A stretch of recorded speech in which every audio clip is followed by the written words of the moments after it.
ಎಲ್ರಿಗೂ ನಮಸ್ಕಾರ. ನಾನು Veena Ramesh. Welcome to my YouTube channel. ಎಲ್ಲರೂ ಹೇಗಿದ್ದೀರಾ? ಚೆನ್ನಾಗಿದ್ದೀರಾ ಅಂತ ಅಂದ್ಕೊಂಡಿದ್ದೀನಿ. ಸೊ ಇವಾಗಂತೂ ಎಲ್ಲರೂ ವರಮಹಾಲಕ್ಷ್ಮಿ ಹಬ್ಬಕ್ಕೆ ಮನೆ ಕ್ಲೀನ್ ಮಾಡೋದ್ರಲ್ಲೇ ಬ್ಯುಸಿಯಾಗಿರ್ತೀರಾ. ಹಾಗೆ ಇವತ್ತು ಹುರುಳಿಕಾಳು ಸಾಂಬಾರು ಮಾಡೋಣ ಅಂತ ಮಾಡ್ತಾ ಇದ್ದೀನಿ. ನಾನು ಯಾವ ರೀತಿ ಹುರುಳಿಕಾಳು ಸಾಂಬಾರನ್ನ ಮಾಡ್ತೀನಿ ಅಂತ ರೆಸಿಪಿನ ಶೇರ್ ಮಾಡ್ಕೊಂಡಿದ್ದೀನಿ. ಸೊ ಹಾಗೆ ಹುರುಳಿಕಾಳು ಸಾಂಬಾರು ಮಾಡಬೇಕಾದ್ರೆ ಹುರುಳಿಕಾಳನ್ನ 1 ಅವರ್ ಮುಂಚೆನೇ ನೀರಲ್ಲಿ ನೆನೆ ಹಾಕಬೇಕು. ಹಾಗೆ ಇದೇ ವ್ಲಾಗಲ್ಲಿ ವರಮಹಾಲಕ್ಷ್ಮಿ ಹಬ್ಬಕ್ಕೆ ನಾನು ಫಸ್ಟ್ ಫ್ಲೋರ್ ಕ್ಲೀನ್ ಮಾಡಿರುವಂತಹ ವಿಡಿಯೋನು ಕೂಡ ಶೇರ್ ಮಾಡ್ಕೊಂಡಿದ್ದೀನಿ. ಸೊ ಹಾಗೆ ಕೆಲವೊಂದು ಟಿಪ್ಸನ್ನು ನಾನು ಶೇರ್ ಮಾಡಿದ್ದೀನಿ ಇದೇ ವ್ಲಾಗಲ್ಲಿ ಕ್ಲೀನಿಂಗ್ ಬಗ್ಗೆ. ಸೊ ನಾನು ಹುರುಳಿಕಾಳು ಸಾಂಬಾರು ರೆಸಿಪಿನ ವಿಡಿಯೋ ಶೂಟ್ ಮಾಡಿದ್ದು ಸೋಮವಾರ.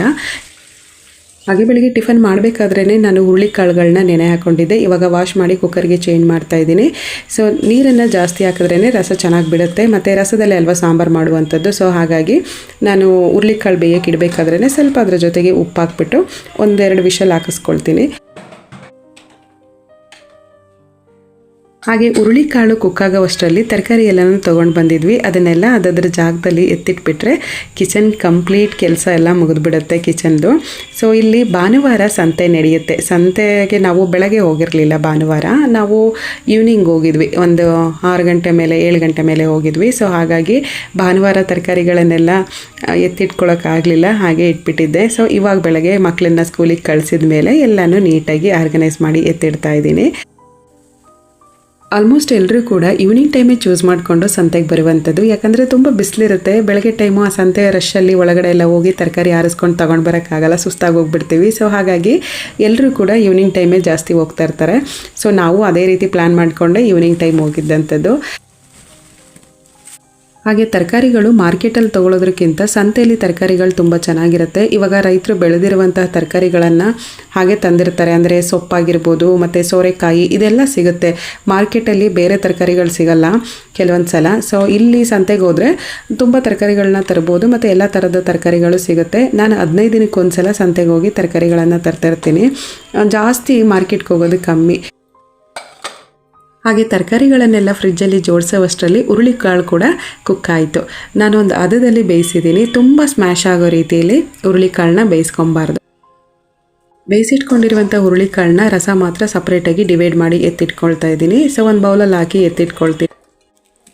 ಹಾಗೆ ಬೇಯಿಸಿಟ್ಕೊಂಡಿರೋ ಇಷ್ಟೊಂದು ಕಾಳುಗಳನ್ನು ಸಾಂಬಾರಿಗೆ ಹಾಕೋದಿಲ್ಲ, ಇದರನ್ನೇ ಒಗ್ಗರಣೆ ಹುರುಳಿಕಾಳು ಮಾಡೋಣ ಅಂತ ಹೇಳಿಬಿಟ್ಟು 3 ಈರುಳ್ಳಿನ ಕಟ್ ಮಾಡಿ ಎತ್ತಿಟ್ಕೊಳ್ತಾ ಇದ್ದೀನಿ. ಒಂದು ಒಗ್ಗರಣೆಗೆ, ಇನ್ನೊಂದು ಕಡಲೆಕಾಳು ಉಸ್ಲಿ ಮಾಡ್ತೀವಲ್ವ ಅದೇ ರೀತಿ ಹುರುಳಿಕಾಳು ಉಸ್ಲಿ ಮಾಡೋಕ್ಕೆ.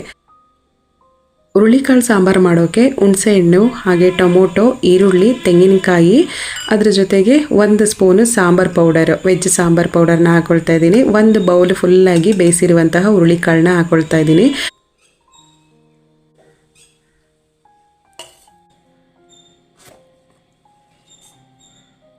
ಹಾಗೆ ಫುಲ್ 1 ಬೆಳ್ಳುಳ್ಳಿ ತೊಗೊಂಡಿದ್ದೀನಿ. ಅದನ್ನು ಸಿಪ್ಪೆ ತೆಗೆದಲ್ಲೇ ಫುಲ್ ಜಜ್ಜಿಟ್ಕೊಂಡಿದ್ದೀನಿ. ಸೊ ಒಗ್ಗರಣೆಗೆ ಬೇಕು ಅಂತ ಹೇಳಿ. ಹಾಗೆ ಬೆಳ್ಳುಳ್ಳಿ ಹಾಕಿದ್ರೇ ಅದರ ಫ್ಲೇವರ್ ಒಂಥರ ಚೆನ್ನಾಗಿರುತ್ತೆ. ಹುರುಳಿಕಾಳು ಸಾಂಬಾರಿಗಾಗಿರ್ಬೋದು, ಹಾಗೆ ಮಜ್ಜಿಗೆ ಸಾಂಬಾರಿಗಾಗಿರ್ಬೋದು, ಸೊಪ್ಪಿನ ಸಾಂಬಾರಿಗಾಗಿರ್ಬೋದು, ಸಿಪ್ಪೆ ತೆಗೆದೇನೆ ಬೆಳ್ಳುಳ್ಳಿನ ಹಾಕಿದರೆ ತುಂಬ ಟೇಸ್ಟ್ ಇರುತ್ತೆ ಸಾಂಬಾರು. ಹಾಗೆ ನಾನಿಲ್ಲಿ ಹುರುಳಿಕಾಳು ಸಾಂಬಾರು ಮಾಡೋಕ್ಕೆ ಒಗ್ಗರಣೆ ರೆಡಿ ಮಾಡ್ಕೊಳ್ತಿರುವಂಥದ್ದು. ಒಗ್ಗರಣೆ ಒತ್ತಿಸಿದ್ರೆ ಸಾಂಬಾರು ಟೇಸ್ಟೇ ಹೋಗುತ್ತೆ, ಒತ್ತಿಸ್ಬಾರ್ದು ಒಗ್ಗರಣೆನ. ಒಗ್ಗರಣೆ ಎಲ್ಲ ಹಾಕಿದ ಮೇಲೆ ರುಬ್ಬಿಟ್ಕೊಂಡಿರೋ ಖಾರ ಹಾಕಿ ಅದರಲ್ಲಿ 1 ಕಪ್ಪು ಹುರುಳಿಕಾಳು ರಸನ ಆ್ಯಡ್ ಮಾಡ್ತಾ ಇದ್ದೀನಿ. ಹುರುಳಿಕಾಳು ಸಾಂಬಾರಿಗೆ ಹುರುಳಿಕಾಳು ರಸನೇ ಮುಖ್ಯವಾಗಿ ಬೇಕು. ಸೊ ನಾನಿಲ್ಲಿ 4 ಜನಕ್ಕೆ ಆಗೋವಷ್ಟು ಅಳತೆಯಲ್ಲಿ ಮಾಡ್ಕೊಂಡಿರುವಂಥದ್ದು. ಎಷ್ಟು ಕ್ವಾಂಟಿಟಿ ಬೇಕೋ ಅಷ್ಟು ನೀರನ್ನು ಹಾಕಿ ಸಾಂಬಾರು ಸ್ವಲ್ಪ ತೆಳು ಬೇಕಾ ಗಟ್ಟಿ ಬೇಕಾ ಎಷ್ಟು ಬೇಕೋ ಅದನ್ನು ಮಾಡಿಕೊಂಡು ಲಾಸ್ಟಲ್ಲಿ ಉಪ್ಪು ಹಾಕಿ ಕುದಿಸಿದ್ರೆ ಸಾಕು. ಸಾಂಬಾರು ಕುದಿಬೇಕಾದ್ರೆ ಒಳ್ಳೆ ಗುಡ್ ಸ್ಮೆಲ್ ಇರುತ್ತೆ. ಹುರುಳಿಕಾಳು ಸಾಂಬಾರು ಮಾಡಿದ ದಿನದಕ್ಕಿಂತ ಇನ್ನೊಂದು ಡೇ ಇಟ್ಬಿಟ್ಟು ನೆಕ್ಸ್ಟ್ ಡೇ ತಿಂತೀವಲ್ವಾ, ಸೊ ಅವತ್ತು ತುಂಬ ಟೇಸ್ಟಾಗಿರುತ್ತೆ. ಮುದ್ದೆ ಜೊತೆಗಂತೂ ತುಂಬ ಚೆನ್ನಾಗಿರುತ್ತೆ.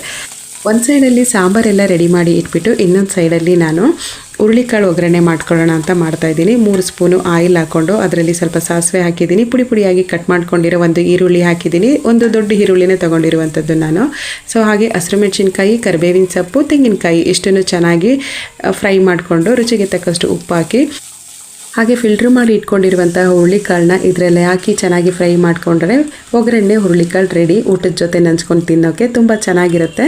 ಹುರುಳಿಕಾಳು ಸಾಂಬಾರು ಜೊತೆಗೆ ಇದೇ ಪಲ್ಯ. ಹಳ್ಳಿ ಕಡೆ ಎಲ್ಲ ಏನು ಅಡುಗೆ ಮಾಡ್ತಾರೆ ಅದೇ ರುಚಿಕರ, ಆರೋಗ್ಯಕರ. ಇವಾಗೆಲ್ಲ ಬಾಯಿ ರುಚಿಗೆ ಏನೇನೋ ಡಿಶ್ ಅಂತ ಹೇಳಿ ಮಾಡ್ಕೊಂಡು ತಿಂತೀವಿ, ಬಟ್ ಇದೆಲ್ಲ ತುಂಬ ಹೆಲ್ದಿ ಫುಡ್ಡು. ಹಾಗೆ ಇದಿಷ್ಟು ಹುರುಳಿಕಾಳು ಸಾಂಬಾರು ರೆಸಿಪಿ ಆಗಿತ್ತು. ರೆಸಿಪಿ ಹೇಗೆ ಅನ್ನಿಸ್ತು ಅಂತ ನನಗೆ ಕಮೆಂಟಲ್ಲಿ ತಿಳಿಸಿ. ಸೊ ನಾನು ಇದು ಬುಧವಾರ ರೂಮ್ ಎಲ್ಲ ಕ್ಲೀನ್ ಮಾಡೋಣ, ಮೇಲ್ಗಡೆ ಫಸ್ಟ್ ಫ್ಲೋರ್ ಕ್ಲೀನ್ ಮಾಡ್ಕೊಳ್ಳೋಣ ಅಂತ ಬಂದಿದ್ದಂಥದ್ದು. ಹಾಗೆ ಪ್ರತಿ ಸಲ ವರಮಹಾಲಕ್ಷ್ಮಿ ಹಬ್ಬದ ಕ್ಲೀನಿಂಗ್ ಮಾಡಬೇಕಾದ್ರೆ ಫಸ್ಟ್ ಮಾಡ್ತಿದ್ದಿದ್ದು ಕೆಲಸ ಅಂದರೆ ವಿಂಡೋ ಸ್ಕ್ರೀನ್ಗಳನ್ನೆಲ್ಲ ತೆಗೆದುಬಿಟ್ಟು ನಾನು ವಾಶ್ಗೆ ಹಾಕ್ತಾ ಇದ್ದೆ. ಬಟ್ ಈ ಸಲ ವಾಶ್ ಮಾಡ್ತಾ ಇಲ್ಲ, ಯಾಕಂದರೆ ಇವಾಗ ತಾನೇ ನಾನು ಹಾಸನಿಂದ ಬಂದಾಗ ವಿಂಡೋ ಸ್ಕ್ರೀನ್ ಎಲ್ಲ ವಾಶ್ ಮಾಡಿ ಹಾಕಿದ್ದೀನಿ. ಮತ್ತು ಇವಾಗಲೇ ತೆಗೆದು ಹಾಕ್ಬಿಟ್ಟೆ ಅಂತ ಅಂದರೆ ಇನ್ನೂ 1-2 ತಿಂಗಳಾಗಿಲ್ಲ. ಸೊ ವಿಂಡೋ ಸ್ಕ್ರೀನೆಲ್ಲ ಅವಾಗವಾಗ ತೊಳಿತಾ ಇದ್ದರೆ ಅದ್ರ ಕ್ವಾಲಿಟಿ ಕಳ್ಕೊಂಡ್ಬಿಡುತ್ತೆ. ಸೊ ಹಾಗಾಗಿ 4 ಮಂತ್ಗೆ ಒಂದು ಸಲ ನಾನು ವಿಂಡೋ ಸ್ಕ್ರೀನ್ನ ವಾಶ್ ಮಾಡ್ಕೊಳ್ತೀನಿ. ಸೊ ಮೇಲ್ಗಡೆ ಫ್ಲೋರ್ ಏನು ಅಷ್ಟೊಂದೇನು ಡಸ್ಟ್ ಆಗಿರಲಿಲ್ಲ, ಯಾಕಂತಂದರೆ ಇವಾಗ ತಾನೇ ಕ್ಲೀನ್ ಮಾಡ್ಕೊಂಡಿದ್ದೆ. ಮತ್ತು ನಾವು ಜಾಸ್ತಿ ಓಡಾಡೋದು ಕಮ್ಮಿ, ಮೇಲ್ಗಡೆ ಫ್ಲೋರಲ್ಲಿ ಜಾಸ್ತಿ ಓಡಾಡೋದಿಲ್ಲ. ಏನಿದ್ರು ಗ್ರೌಂಡ್ ಫ್ಲೋರಲ್ಲೇ ಓಡಾಡ್ತಾ ಇರ್ತೀವಿ, ಜಾಸ್ತಿ ಕೆಲಸನೇ ಅಲ್ಲಿ ಅಲ್ವಾ ಇರೋದು. ಏನಿದ್ರು ಮೇಲ್ಗಡೆ ಫ್ಲೋರಲ್ಲಿ ಅಷ್ಟೊಂದು ಕೆಲಸ ಇರೋದಿಲ್ಲ. ಸೊ ಹಾಗಾಗಿ ಜಾಸ್ತಿ ವಸ್ತುಗಳು ಕೂಡ ನಾನು ಅಲ್ಲಿ ಏನೂ ಇಟ್ಕೊಂಡಿಲ್ಲ. ಮತ್ತು ಇನ್ನು ಸೆಲ್ಬೆ ಏನಾದರೂ ಕಟ್ಟಿದರೆ ನಾನು ವಾರ ನಾನು ಗೋಡೆ ಮೇಲೆ ಏನಾದರೂ ಸೆಲ್ಬೆಗಳಿದ್ದರೆ ಅದನ್ನೆಲ್ಲ ಅವಾಗಲೇ ಕ್ಲೀನ್ ಮಾಡ್ಕೊಳ್ತಾ ಇರ್ತೀನಿ. ಸೊ ಹಾಗಾಗಿ ಅಷ್ಟೊಂದೇನು ಧೂಳು ಅಂತ ಅನ್ನಿಸ್ಲಿಲ್ಲ ನನಗೆ. ಸೊ ಜಾಸ್ತಿ ಧೂಳಾಗಿದೆ ಅಂತ ಅನಿಸಿದ್ದು ನನಗೆ ಬಾಲ್ಕನಿ ನೋಡಿ.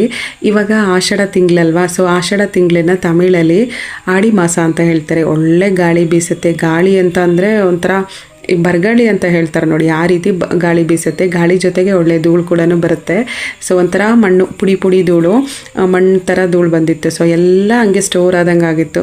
ನಾನು ಮೇಲ್ಗಡೆ ಬಾಲ್ಕನಿಗಳನ್ನು ವಾರದಲ್ಲಿ 3 ದಿನ ಮಾತ್ರ ಕ್ಲೀನ್ ಮಾಡ್ಕೊಳ್ತೀನಿ. ಎವ್ರಿ ಡೇ ನಾನು ಕ್ಲೀನ್ ಮಾಡೋದಿಲ್ಲ, ವಾರದಲ್ಲಿ 3 ದಿನ ಮಾತ್ರ ಕ್ಲೀನ್ ಮಾಡ್ಕೊಳ್ತೀನಿ.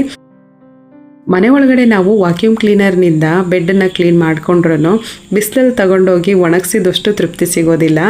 ನಾನು ಚೆನ್ನಾಗಿ ಬಿಸಿಲು ಬರ್ತಿದೆಯಲ್ಲ, ಬೆಡ್ಡು ಮತ್ತು ಪಿಲ್ಲೋಗಳನ್ನು ತಗೊಂಡೋಗಿ ಒಣಗಕ್ಕೆ ಹಾಕ್ಬಿಡೋಣ ಅಂತ ಅಂದ್ಕೊಂಡೆ. ಅಷ್ಟರಲ್ಲೇ ಜೋರಾಗಿ ಮಳೆ ಬಂದುಬಿಡ್ತು. ಸೊ ನಾನು ಪಿಲ್ಲೋಗಳನ್ನು ಒಣಗಕ್ಕೆ ಇಡಬೇಕಾದ್ರೇ ಮನಸ್ಸಲ್ಲಿ ಅಂದ್ಕೊಂಡು ಬಂದೆ, ಇಷ್ಟೊಂದು ಧೂಳಾಗಿದೆಯಲ್ಲ, ಇದನ್ನೆಲ್ಲ ತೊಳಿತಾ ಕೂತ್ಕೊಳ್ಳೋದ್ರ ಬದಲು ಜೋರಾಗಿ ಮಳೆನಾದರೂ ಬಂದಿದ್ರೆ ಆ ಧೂಳೆಲ್ಲ ಕೊಚ್ಕೊಂಡು ಹೋಗಂಗೆ ಅಂತ ಅಂದ್ಕೊಂಡು ಬಂದೆ. ಒಂದು 1/2 hour ಅಷ್ಟರಲ್ಲೇ ಮಳೆನೂ ಜೋರಾಗಿ ಬಂದುಬಿಡ್ತು.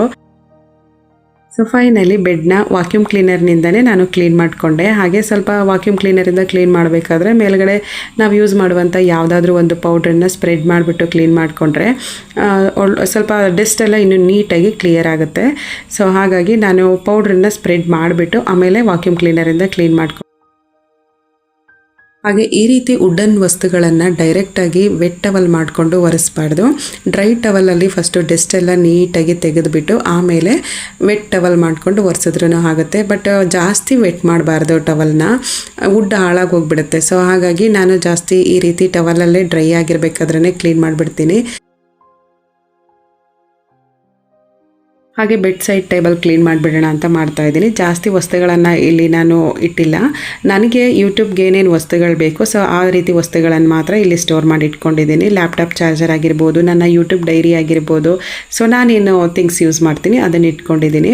ಇವಾಗ ಒಂದು ವ್ಲಾಗ್ ಮಾಡ್ತಾಯಿದ್ದೀನಿ ಅಂದರೆ ಅದಕ್ಕೆ ನಾನು ಏನು ಕಂಟೆಂಟ್ ಹಾಕ್ಬೋದು, ಹಾಗೆ ಹೇಗೆ ಕೊಡ್ಬೋದು ಟೈಟ್ಲೆಲ್ಲ ಅಂತ ಹೇಳಿಬಿಟ್ಟು ಡೈರಿಲಿ ನಾನು ಬರೆದಿಟ್ಕೊಳ್ತೀನಿ. ಆ ರೀತಿ ಬರೆದಿಟ್ಕೊಂಡ್ರೇ ನನಗೆ ಸ್ವಲ್ಪ ಕ್ಲಿಯರಾಗಿ ಒಂದು ಐಡಿಯಾ ಬರುತ್ತೆ ಒಂದು ವ್ಲಾಗ್ ಬಗ್ಗೆ ಯಾವ ರೀತಿ ಮಾಡ್ಬೋದು ಅಂತ. ಗೋಡೆಗಳ ಮೇಲೆ ಧೂಳು ತೆಗಿಬೇಕಾದ್ರೆ ಬೆಡ್ ಫುಲ್ಲಾಗಿ ವಾಶ್ ಮಾಡುವಂತಹ ಒಂದು ಬೆಡ್ಶೀಟ್ನ ಫುಲ್ ಕವರ್ ಮಾಡಿ ಇಟ್ಟಿದ್ವಿ ಅಂತ ಅಂದರೆ ಬೆಡ್ಡು ಡೆಸ್ಟ್ ಆಗ್ದಂಗೆ ಇರುತ್ತೆ ಮತ್ತು ನಮಗೆ ಈಸಿಯಾಗಿ ರಿಮೂವ್ ಮಾಡಿಕೊಂಡು ಕ್ಲೀನ್ ಮಾಡ್ಕೊಬಹುದು.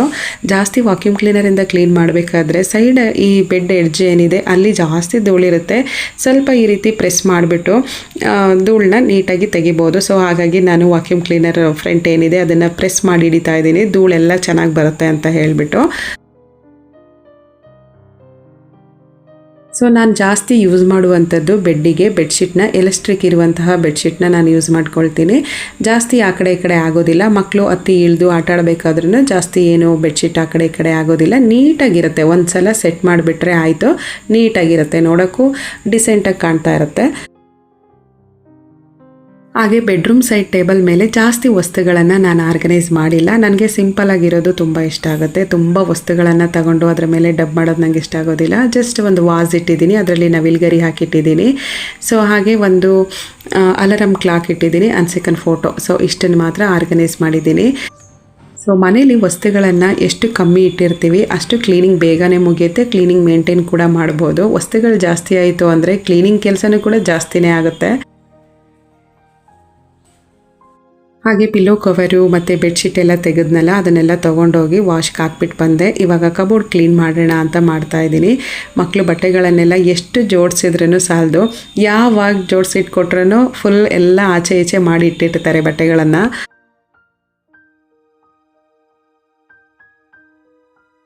ಹಾಗೆ ಕೆಲವೊಂದು ಬಟ್ಟೆಗಳಂತೂ ಹಾಕಿ ಅರ್ದಿರೋದಕ್ಕಿಂತ ಇಟ್ಟು ಗುಡ್ಡಾಗಿರೋ ಬಟ್ಟೆಗಳೇ ಜಾಸ್ತಿ. ಸೊ ನಾನು ಈ ರೀತಿ ಕಬೋರ್ಡ್ ಎಲ್ಲ ಯಾವಾಗ ಕ್ಲೀನ್ ಮಾಡ್ತೀನಿ ಅವಾಗೆಲ್ಲ ಯಾವ್ದು ಡ್ರೆಸ್ ಆಗೋದಿಲ್ಲ. ಸೊ ಅದನ್ನೆಲ್ಲ ಎತ್ತಿಟ್ಟಿರ್ತೀನಿ. ಇಲ್ಲಿ ಅನಾಥಾಶ್ರಮದಿಂದ ಬರ್ತಾರೆ ಬಟ್ಟೆಗಳನ್ನ ಕೊಡ್ತೀರಾ ಅಂತ ಹೇಳಿ, ಅವಾಗ ಕೊಡ್ತೀನಿ. ಮತ್ತು ಅರ್ದಿರೋ ಬಟ್ಟೆ ಅಂತೂ ಯಾವತ್ತೂ ಕೊಡಬಾರ್ದು ಯಾರಿಗೂ. ಕೊಟ್ಟರೆ ಸ್ವಲ್ಪ ಇವಾಗ ಗುಡ್ಡ ಆಗಿರುತ್ತೆ ನೋಡಿ ಬಟ್ಟೆಗಳು, ಆ ರೀತಿ ಬಟ್ಟೆಗಳೆಲ್ಲ ಇರ್ತಾವಲ್ವ. ಸೊ ಅದನ್ನು ಮನೇಲೇ ಇಟ್ಕೊಳ್ಳೋದ್ರ ಬದಲು ಯೂಸ್ ಮಾಡ್ಕೊಳ್ಳೋ ಅಂಥವ್ರಿಗೆ ಕೊಡಬಹುದು ಅಂತ ನಾನು ಕೊಡೋದು. ಹಾಗೆ ರೇಷ್ಮೆ ಸೀರೆಗಳನ್ನು ನಾನು ಕಾಟನ್ ಬ್ಯಾಗಲ್ಲಿ ಹಾಕಿರ್ತೀನಿ, ಹ್ಯಾಂಗ್ ಮಾಡೋದಿಲ್ಲ. ಆಲ್ರೆಡಿ ರೇಷ್ಮೆ ಸೀರೆಗಳನ್ನು ಯಾವ ರೀತಿ ಕೇರ್ ಮಾಡಿ ನೋಡ್ಕೊಬಹುದು ಅಂತ ವ್ಲಾಗ್ನ ಹಾಕಿದ್ದೀನಿ. ಡಿಸ್ಕ್ರಿಪ್ಷನ್ ಬಾಕ್ಸಲ್ಲಿ ಲಿಂಕ್ ಕೊಟ್ಟಿರ್ತೀನಿ, ಪ್ಲೀಸ್ ಚೆಕ್ ಮಾಡಬಹುದು. ಸೊ ಅನ್ಸಿಕನ ದೊಡ್ಡ ದೊಡ್ಡ ಗೌನ್ ಆಗಿರ್ಬೋದು, ಹಾಗೆ ಗಾಗ್ರಗಳಾಗಿರ್ಬೋದು, ಅದನ್ನೆಲ್ಲ ಈ ರೀತಿ ದೊಡ್ಡ ಬ್ಯಾಗಲ್ಲಿ ಹಾಕಿಟ್ಬಿಡ್ತೀನಿ. ಸೊ ಈ ರೀತಿ ಬ್ಯಾಗಲ್ಲಿ ಹಾಕಿಡೋದ್ರಿಂದ ಕಬೋರ್ಡಲ್ಲಿ ಸ್ಪೇಸ್ ಸಿಗುತ್ತೆ ಮತ್ತು ಬೇರೆ ಬಟ್ಟೆಗಳನ್ನು ಎಕ್ಸ್ಟ್ರಾ ಜೋಡಿಸ್ಕೊಬಹುದು. ಸೊ ಹಾಗಾಗಿ ಈ ರೀತಿ ಬ್ಯಾಗ್ಗಳನ್ನ ಯೂಸ್ ಮಾಡ್ಕೊಳ್ತೀನಿ. ಮತ್ತು ನಾನು ತುಂಬ ರೇರಾಗಿ ಯೂಸ್ ಮಾಡುವಂತಹ ಸೀರೆಗಳನ್ನು ಕೂಡ ಇದೇ ರೀತಿ ಬ್ಯಾಗಲ್ಲಿ ಹಾಕಿಟ್ಬಿಡ್ತೀನಿ.